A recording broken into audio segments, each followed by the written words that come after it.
Hi, welcome to Starving Dogs Reviews. I'm Rob McIlrath. And I'm Shawn Lealos, and welcome to the October movie previews. The first movie we're going to talk about is Nick and Nora's Infinite Playlist. I like Michael Cera from Superbad, from Juno. I don't know, it might be good, it might not, but I'm not that interested right now. I watched this trailer numerous times and found myself watching it over and over again just to see if there's a nipple slip. That's about it. The third movie that comes out that day is a little more interesting to me. It's called How to Lose Friends and Alienate People, and stars Simon Pegg from Hot Fuzz and Shaun of the Dead. I'm kind of looking forward to this movie because I really want to see Simon Pegg be a bigger American star. And it's got some good actors in it. It also has Kirsten Dunst, so that kind of weighs out. But I'm really hoping it works because I really like Simon Pegg, and I want to see this hit. I'm going to agree and disagree with Sean. I'm really looking forward to seeing Simon Pegg. I think he's great in everything he's done so far. Can't wait to see him do this, especially since it's based on a true story. Where I'm going to have to disagree is it's Kirsten Dunst. I've been in love with her since she was a little bitty vampire, and still in love with her, so we'll see what happens.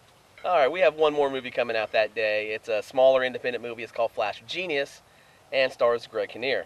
He plays the true story of the man who created the intermittent windshield wipers, only to have Ford and Chrysler steal his designs and use it for themselves without giving him any credit. The movie takes place throughout a 30-year period of time where he had to sue the car companies to try to get what was rightfully his. I figure it'll be an inspirational movie, and I really like Greg Kinnear, so I think this might be a good one, but I think I'm going to wait for DVD to watch it. On this one, to me, I really like Greg Kinnear. Think he's done a lot of good stuff. Seems like a pretty interesting story, but I have a feeling that if I saw it, I might be doing this. The next weekend, we have a pretty big blockbuster coming out. Ridley Scott directed, starring Russell Crowe, Leo DiCaprio, Body of Lies.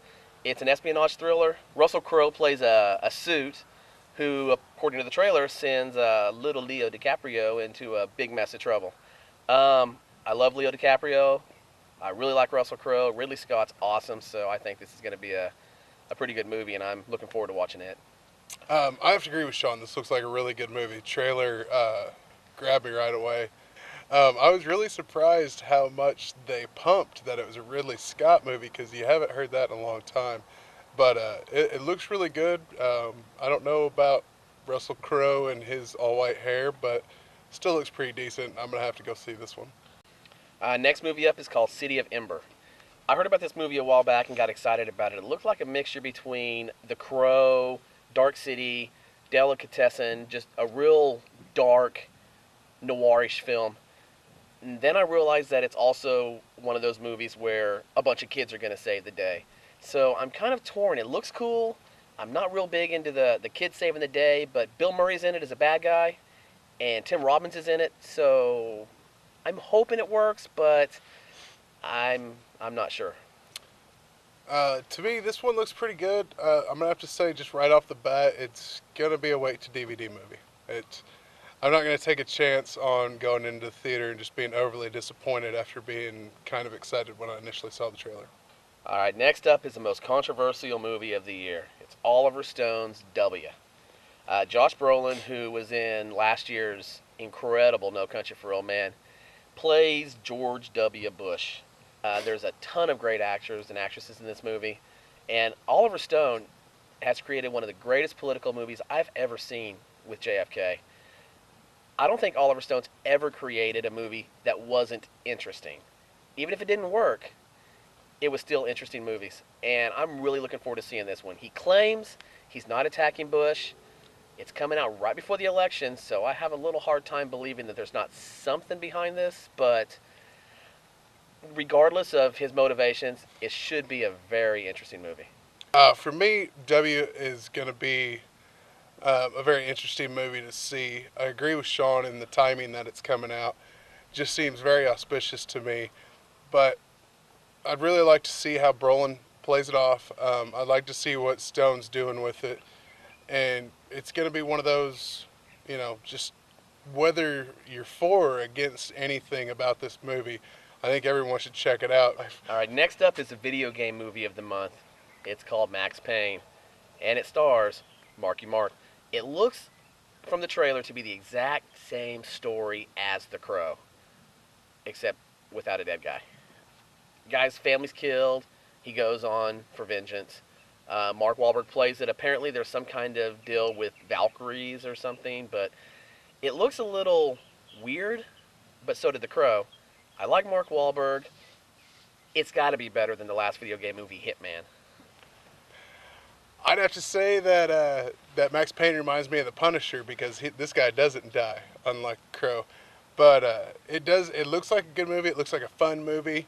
But it also kind of maybe reminds me of Doom, that Dwayne "The Rock" Johnson was in, where it was a very fun movie, but at the same time, you knew it was going to happen because of the video game.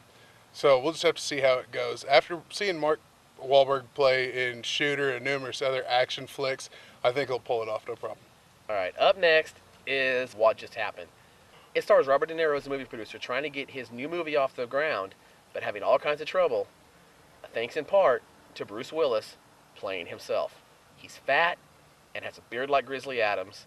Just Bruce Willis alone makes me want to see this movie. Yeah, this movie does look great. Bruce Willis looks awesome as always in everything, and this has nothing to do with that I signed a pact with the devil where I must see everything with Bruce Willis in it. All right, next up is Saw V. Jigsaw died in the last one, so I'm not sure where they're going to go from here. I'm pretty sure they're going to have a copycat killer.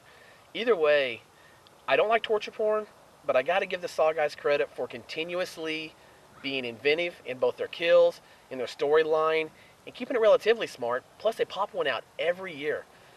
Tell you the truth, I saw one for the first time about 6 months ago, and knew that Donnie Wahlberg was in Saw 3 and 4. That's about it. So I'm going to have to say I'm going to pass on this one. Next up, we have a movie called Pride and Glory. I swear I saw this movie last year with different actors and a different name, but maybe they're just all running together for me. A multi-generational police family, Colin Farrell, Ed Norton brothers, corruption in the police force, yada, yada, yada, family turmoil. Wasn't this movie called We Own the Night? I liked We Own the Night, so I guess I'm going to have to try and go see this one too. Finally, the last movie of the month is the biggest movie of the month. I Worship at the Altar of Kevin Smith. I mean, come on. Kevin Smith, October 31st, Zach and Miri make a porno. I will be there the day it comes out. I can't wait to see this. Seth Rogan is just hilarious. I can't wait to see how he does without Judd Apatow. But I think he's just took a step up on going to Kevin Smith. No offense to Judd Apatow, but, there's Kevin. And there's everybody else. So I can't wait to see this. It looks hilarious. And of course, Muse is my hero for many different reasons. So go out and see this one. And if you love Kevin Smith the way you should, the way we do, go out and see it Friday and Saturday. Because that's what real fans do.